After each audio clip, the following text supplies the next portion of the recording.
I'm going to give it a little crank, see what it does. Go on. You ready? Go on. Oh, whoa. Little fire. Little fire. She's going to go. Do it again.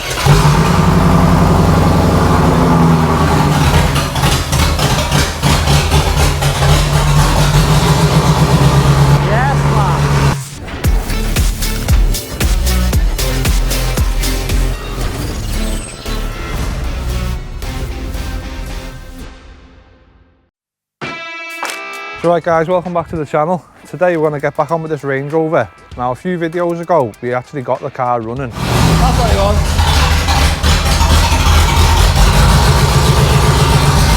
Now it was a big moment when it started because it hasn't been started in 7 years since Matt had it sat up. So to get this car running last time, what we did was we put new fuel sender unit, new fuel pump, fuel lines, fuel filter, done a fresh service, but it still wasn't running 100%, was it, when it was doing it? It was a bit spluttery, it was a bit crap really, even though it sounds friggin' awesome. It's not running the best, but it's running. So we bought new HT leads, dizzy cap, and what is it, actuator arm? No. Rotor arm. Rotor arm. But we'll show you what they are in a minute when we get the car back in the workshop. You know, Sam.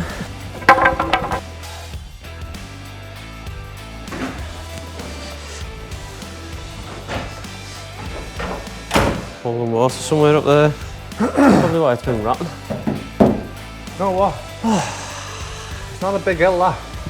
Feel it when you're pushing a Range Rover. Pushing a Range Rover up there. So we'll get the new parts out we've bought here and we'll show you what they are now. Let me just prop this up. So here's the new parts we've ordered. Proper Lucas ones, which are good quality. We've got a new dizzy cap, which these do go corroded. It's a known thing, so I'm pretty sure this is going to be what's causing the issue. Clean and crusty. All these tips end up getting corroded, but we'll show you when we pull that one off to see if it is. So what does do? Well, what's that do, like? Right, so basically it is what it says. It's a distributor cap. It distributes the spark. So the power will come in through the centre one, and then the rotor arm spins round on something in the middle, touching that. So as you can see there, that bit will touch the centre bit, which is supplied by its power from the King lead. That'll spin round. And what will it do, like? It goes... Exactly that. And fire spark. It spins round, and as it passes past that, it sends the power to this, which in turn you put your lead on, goes to the spark plug, then it goes to the next one, spark plug. Passes the spark about. So it distributes the spark, that's the rotor arm that passes. That's in layman's terms, you know. There's probably a proper technical way of saying it. Yeah, but, the way I just done it. Yeah, the pa-pa-pa-pa-pa. Yeah. So we've had a look online, and this is a firing order for a 3.9 V8, which is 184366572. I'd say, so to explain to you which order the pistons are stood in front of the car here, it goes 1, 2, 3, 4, 5, 6, 7, 8. Yeah, right, yeah. So that's the dizzy cap with the leads, and these are the cylinders. So when we strip it all off, we can basically put the dizzy on the right order, and then we know number one, it goes to number one. Number two's from there, goes to number two, and it's simple as that, just replace them. So we'll crack on with it. It's the beauty of Google, that. Yeah. Replace the rotor arm, replace the dizzy, and then put the leads in the right order, and then it should be good, really. Right, so before we carry on with today's video, I'd just like to say a massive thank you to today's sponsor, OBD11. So it's fully licensed with car factories, smart advanced diagnostics and customization tools. So it's got official licenses with the VAG, BMW and the Toyota and Lexus groups. It means you've got maximum safety and full support from the factories for the latest updates. So OBD11 is created and made in Europe, so you know you're in safe hands. So we wanted to plug our OBD11 reader into this BMW E90, but as we know, it only supports 2008 and newer. So I'm going to show you what it does on a couple of other cars. So on this A5, we were able to put a G meter and a lap timer on the dash, which is cool if you want to take your car to the track. So we also put the Cert Leon on a diagnostics and found out an over-revving engine fault. So with the one-click app, we were able to fit him a speed warning indicator on his dash, just to remind him when he's being silly. So we've also fitted them with the US-style turn lights. It leaves the indicators on and it looks pretty cool. And lastly, with my personal car, this Audi A4, I turned off stop start as it can ruin my starter motor. And I also added a needle sweep, so every time I put the ignition on, my needles go. So for other brands newer than 2008, it'll do your basic OBD2 diagnostics on your engine, emissions and automatic gearboxes. So once again, I want to say a massive thank you to OBD11 for continuing to sponsor us and helping us through our YouTube career. We appreciate it a lot. Right, so anyway, we're just going to start stripping all these leads off now.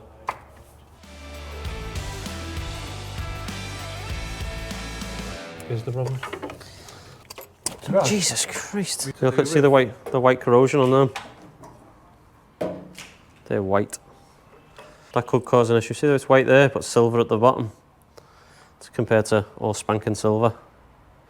They could cause spark issues.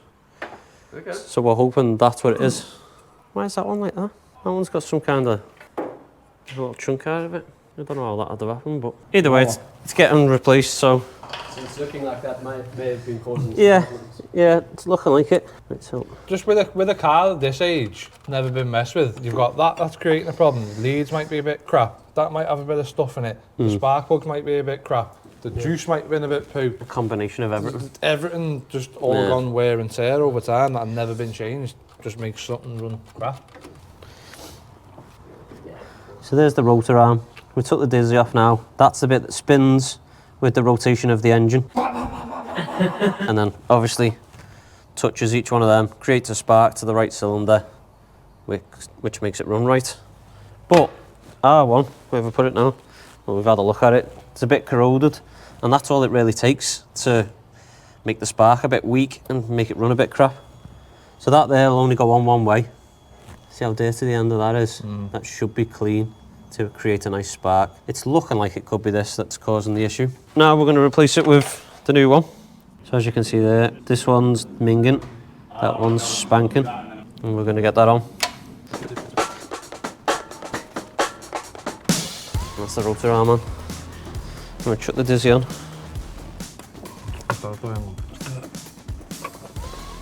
You got it, Jimmy? Yep. Feel it lock in. Well, I can't spin now. Look at that there. So you knew. Yeah, that was the diaphragm on the side, or whatever it's called. That's your clip. So to the right of it was 1. So we start with 1, which is, first one on your right hand side, and then you go to number 2, which is the first one on the left hand side. And then you literally just got to match them up. So 8 right hand, and just put them in the right order. Easy as that. Numero uno. You got numero uno there. It's in a bit of cratty again, man. Yeah. Right guys, so next job is to hook up all these leads from the dizzy back to their corresponding spark plugs.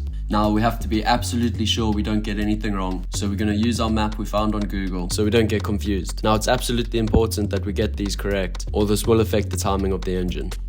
So that's 1 and 2 on, and you literally just carry on with the rest. So what comes after 8 and 7 either side? So Depends what you go in order with, doesn't it? You could go in order with your cylinders, or you could go in order with the dizzy.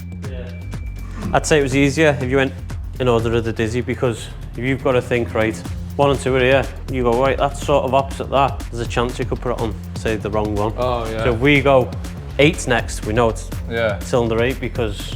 They don't move. Well, cylinder 8, left hand side, very back one. Yeah. And we Very know- back one. Very back one. On our way over, very there. So we've gone 1 and 2, and 2, 1, 8 next, and then 4. Right, so bloody hell, you can't see nothing wrong in here, man. No, you can't. You get picked up on, definitely. Oh yeah.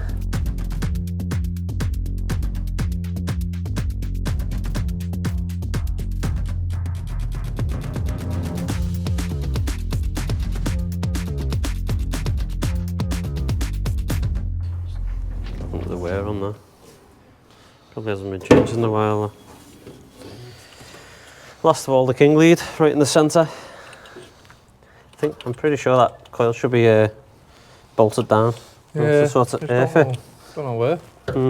We'll sort that out on a later date. See how it runs now. If it still runs like crap, we'll bolt that down. What happens if you get cables mixed up? Will it blow anything? No, it No, just it's run like probably a sack of spuds. It probably won't change anything to the way it's running. You think, oh, well, that hasn't fixed it. It'll just confuse the crap out of someone. Yeah, it just Like, makes I don't know what I've done there. just makes what you were already struggling with more struggleable. More struggly. More struggly, yeah. More of a struggle. More struggle. Yes, and God, you f***ed up as well. Yeah, well, that's it. They're all swapped. Dizzy's on, rotor arm, leads. Time to whack a battery on it, and yeah, we might need the jump pack as well though. Time to whack a battery on it and see if it's made any improvements. Yeah. Hopefully now we'll start it up and it'll run better. Yeah. If the corrosion was the problem. Yeah. Could be really, really anticlimactic though at the same time. Yeah. Right, so here's the moments of truth. Let's see if it starts and runs proper. You can hear that fuel pump kicking. Not in gear, is it? It's auto. Oh.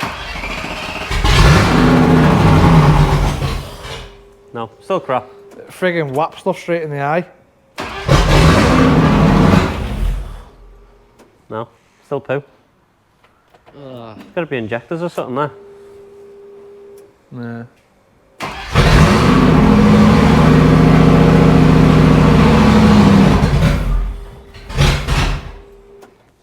Nope.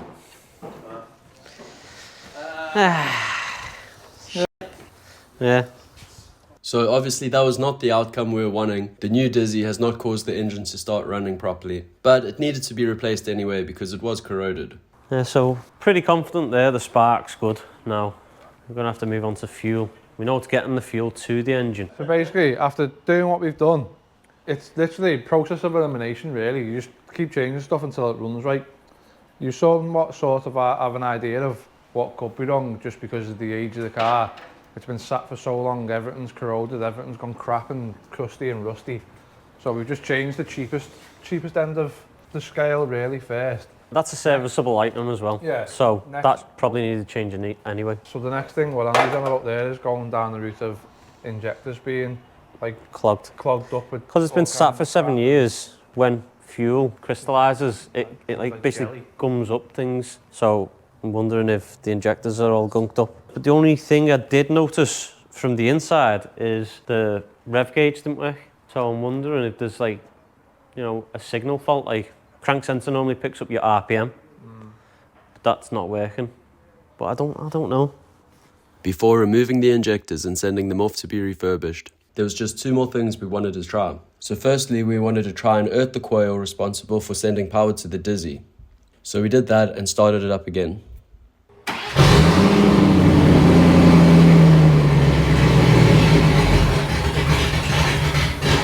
That bit there.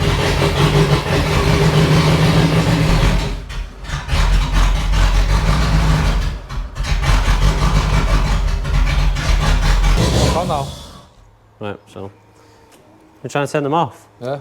After realizing that didn't work, the last thing we wanted to test was the MAF sensor, so we disconnected that to see if that ran better or worse. If it ran better, then we would know it was faulty and would have to order a new one and replace it.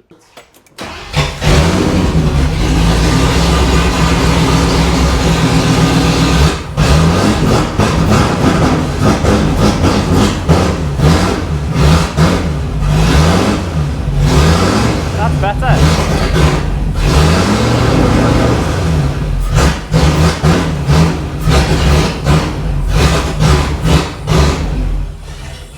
See, it's better without that plugged in, which means that's crap. But I'd say so, yeah. I'd say you can at least touch the throttle when you unplug the. That's made an improvement. Sensor. Yeah. So we need a new one of these. Defo. Basically, if it's knackered, it doesn't know what to do. If you unplug it and it changes. Reverse, it's like a factory default setting. Yeah. Right, guys. So that was a bit anticlimactic with the Range Rover. Obviously, we got new parts for it, so you want to put them on and try and get it running right and all that, but it isn't. So I think the next step with this is we'll get the injectors sent off and get the injectors cleaned out. And we'll order a new air mass meter. But I think for now, until we're up to that point of obviously putting the new air mass meter on, get the injectors back, we're just going to carry on with some welding and get these front body mounts put back in, because these were bloody knackered. These, we cut all this out where the body mount comes from the chassis to the body. See the way it's got a hole in the back there? Yeah. Just generally not in good condition. To be honest, that one, oh yeah, underneath, it's falling. Let's see, just all this edges like this all. Just paper mache. Right. Yeah, they're not going to last long if we leave them, so we best do them. Yeah, that's one we made the other day. Actually, just goes back in there like that. I mean, I'm not impressed with the welding on that, so. No, that bit's not too bad, but I mean, the thing in general is okay. It's just that bit's a bit, you know, you're not going to see it. and then I'll tie that bit back into it, and it's got like that piece there which links them as well.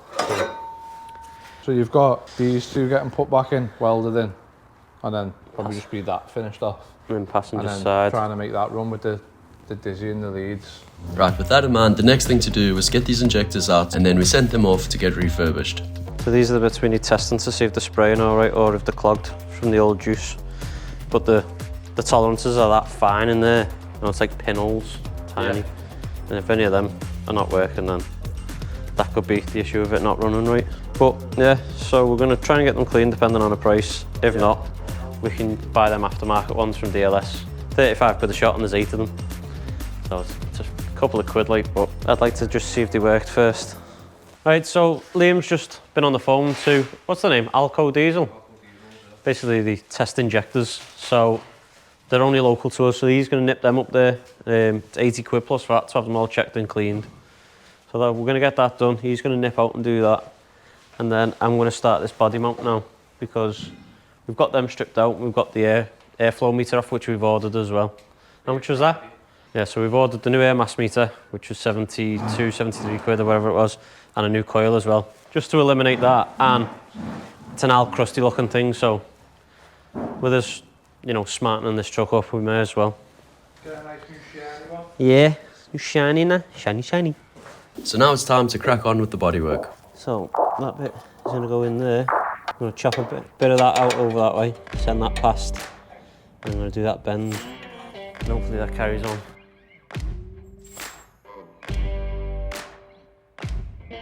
Right, I need to go and see if the roundness of that corner matches the roundness of this, which I don't think it does. It needs to be tighter.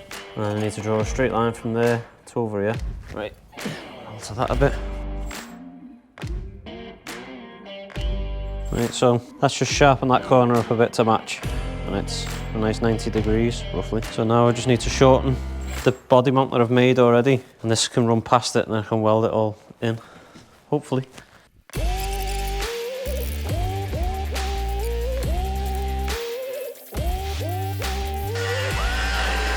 So there we are, there's that little tab I was talking about.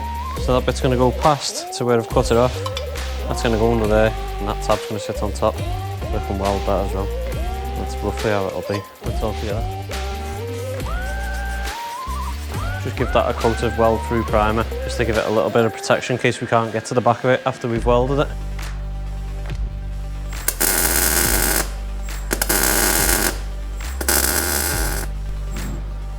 That was a bit thin, so I've had to weld and grind it back. I mean, it's no replacement panel, but it works. There's one done. Gonna give it a coat of primer now. I'll extend that to over here. So here's the start of making the replacement panel. It'll run over here, and then it'll tie in. I'd like that mustache bit there. Try that again, the mustache bit. But obviously, you won't have to wait that long. We'll just go 1, 2, 3. So there it is anyway, the panel made. And I'll just show you where this is going to go now. So it's just a continuation of that bit there. And I'll obviously weld that to that. It's hard this one-handed, you know. It's exactly the same-ish.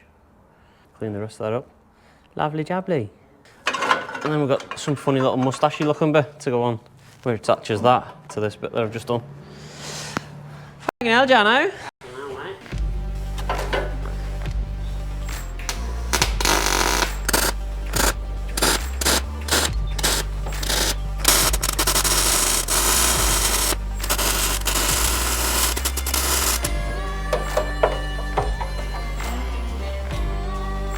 Grind it up, bit of seam sealer, and that side's boxed off onto the next side. Right, so we've got one body mount boxed off here on this side. Everything's all in primer, pretty much ready to go. Just needs, what are we going to put on? This one's like hammerite, or just paint it in stone guard?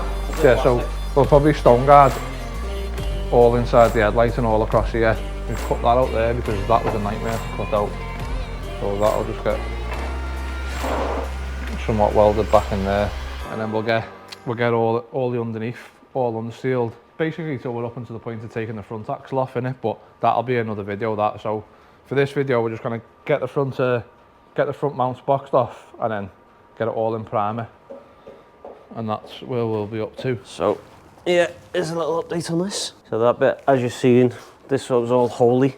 That's been replaced. It's had a nice little patch here, and we cut all this bit out and repaired all that. There's the inner arch done. So, we've just finished this other mount. Just give everything a coat of primer, just to protect it whilst it goes outside, because it was all bare metal. We'll fly over it all in seam sealer. I don't know how much of this crap we're going to idea from John, but looks fresh, and we got rid of that crap blue as well. Right, so it's a new day, and the injectors that Liam sent to be tested and cleaned have all come back. They got cleaned first, and then they all got tested, and they're all good. He did say there was a lot of brown gunky stuff to come out them, so hopefully that was the problem. And when we refit these, it runs properly. But before we do that, I'm going to hoover on top of the engine. I'll show you why. Oh, look at that. So, look around them injector holes.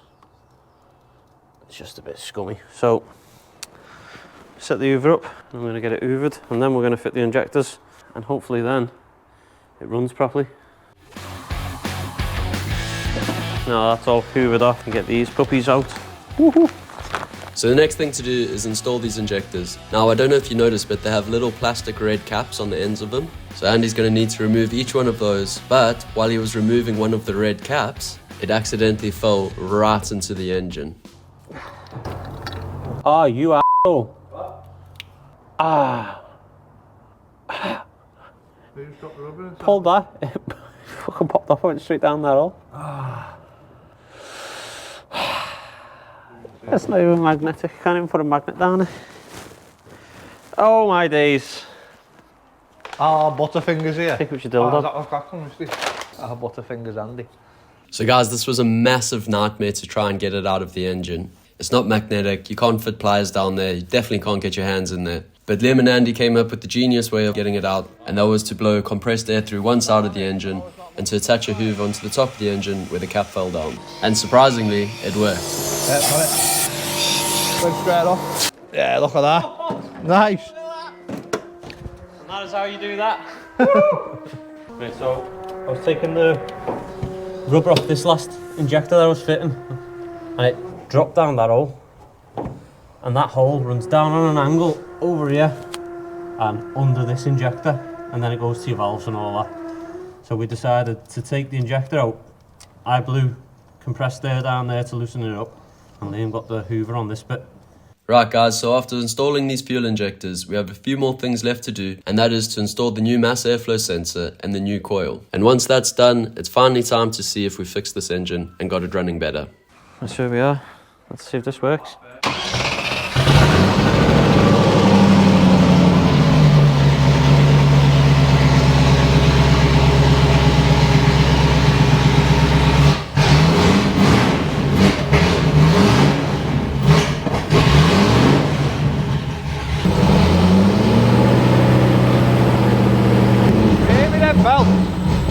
Scary me doing that with them belts, if one snaps.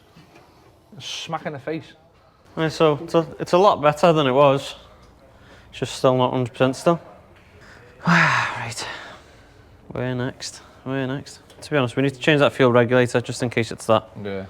Because that might have been working when we put loads of pressure through it. You know what I mean? Which one there?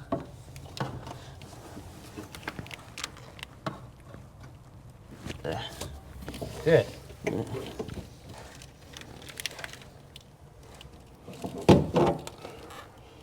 Oh no, is that it? Is that a bolt? I think that's it. To be honest, they could do with renewing them. The pipes. Mm. Is it back on there now? Yeah. Try that again.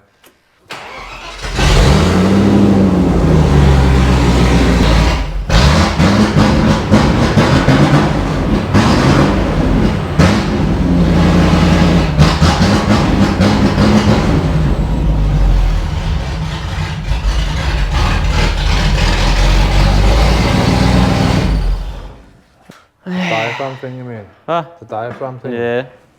We get loads of small wins lately. Like you say, every time we do something, it runs better. Like your car, it runs better each time. I just want to change something and it goes, fixed. There you go. So guys, that's not good news. It doesn't look like we've managed to get to the bottom of this. But we have fixed loads of other little problems which needed to be done anyway. So we have moved forward somewhat. But we're going to have to go back to the drawing board. Right, so we just had a little thought then while we were just packing up. We're waiting on the fuel regulator to come, but we thought, well, while we were on the phone to them, we spoke to them and they said it could be an air leak. So basically we've had a little look about and we've taped that one up, but where it's actually come away, that runs into it, so that could be a source of an air leak. And we've also found this one that Liam's got there that goes to nowhere, and that's to there, which is on the inlet, so that's another air leak. So basically we're going to give it a last ditch attempt of trying to fire it up and making it run right. But this is the hard part about getting cars that someone's already messed with. Yeah, Stuff's been took off and we don't know where it's from. Yeah, it is a bit of a nightmare. So Liam's just going to plug these with his fingers. I'm going to start it and we'll just see if it runs any better. Do you reckon it'll start with that battery just like that, or? I think it did it before because the jump pack went off. Try it.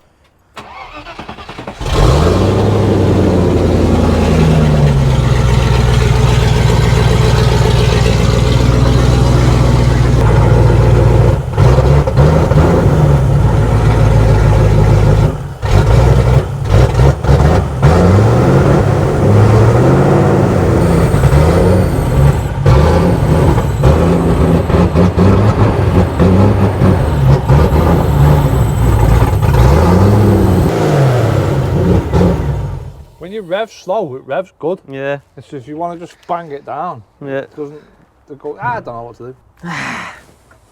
Smells good though, doesn't it? Yeah, it smells friggin' boss. Yeah. Still think it could be that fuel regulator, mate. Obviously we're just going to have to wait for that. Get that on. So these, because we've ordered this pipe as well. Feel how hard that is, that's plastic. So we've ordered a whole new one of them with the T-piece. So all that'll be back on. We need to find where that one's going. I'll see if he's got a diagram. I'll ring DLS, because he's our mate now. Do you know what, it might even be on that thing that he sent me, right there. He sent me some, like a schematic of the inlet of them pipes and stuff. So this is the pipe we need, the one that's gone brittle. That's 29, that's the bit that snapped, 28. So we've ordered that, and 30. So all that'll be replaced with, yeah, that's all that T-piece, the one that runs off down to there, and that piece. So we're going to put all new ones of them on. Obviously new fuel regulator, that's going to be done. Yeah. And then after that, I think it's just hunt for air leaks. Yeah. Like you say, we need to find where that pipe goes. But this is what you get when you're working with things that people have took apart, I suppose. Yeah. I'd like to have a nice conclusive, like, there we go, it's running, blah, blah, blah, or whatever. But on another note, we've got the 2 front body mounts done. It's all seam sealed. So we've done all this inner arch, all these 2 body mounts, and basically this side's virtually done as well. Yeah, we've replaced some of this. All that body mount's been replaced. We've seam sealed over there welding. We weren't redoing all that. Yeah. And then Liam's just put seam sealer on bits where it needed it. To be honest, I ground down loads of, well, Baz back loads of rough ass welds yesterday, just because they were terrible. So I've just gone back over them with seam sealer just to neaten them up. Then all we've got to do really is just get all the flaky stuff off. That'll probably be in the next video. Not the ending we were expecting for, but little by little each time you mess with it really. Right guys, so not really the ending we wanted for this video, but this is the way things go when you're messing around with old cars like this. So we are getting there little by little with this Range Rover, but on a good note, we've got all this driver's side wheel arch boxed off, literally ready for stone guard. Both the front body mounts are done, and we got rid of that friggin' horrendous looking blue. And then this side, I buzzed back a couple of horrible welds that previous lads had done, and then just put a bit of seam sealer over it, so that just needs a bit of a clean. Yeah, so hopefully that's it for all the little crap bits on this Range Rover, apart from there's a couple of scabby bits under passenger footwell, but we're probably not going to show that as we've done about 2 or 3 episodes on welding crap lately, haven't we? So in the next episode, hopefully we're going to get round to putting all the stone guard on and tackling the front axle just to make it lovely like the back one. And hopefully we'll have it running right for you as well. So if you've enjoyed today's video, please don't forget to like, subscribe and leave us a comment. You can also follow us on Instagram and TikTok. See you in the next one. Woo.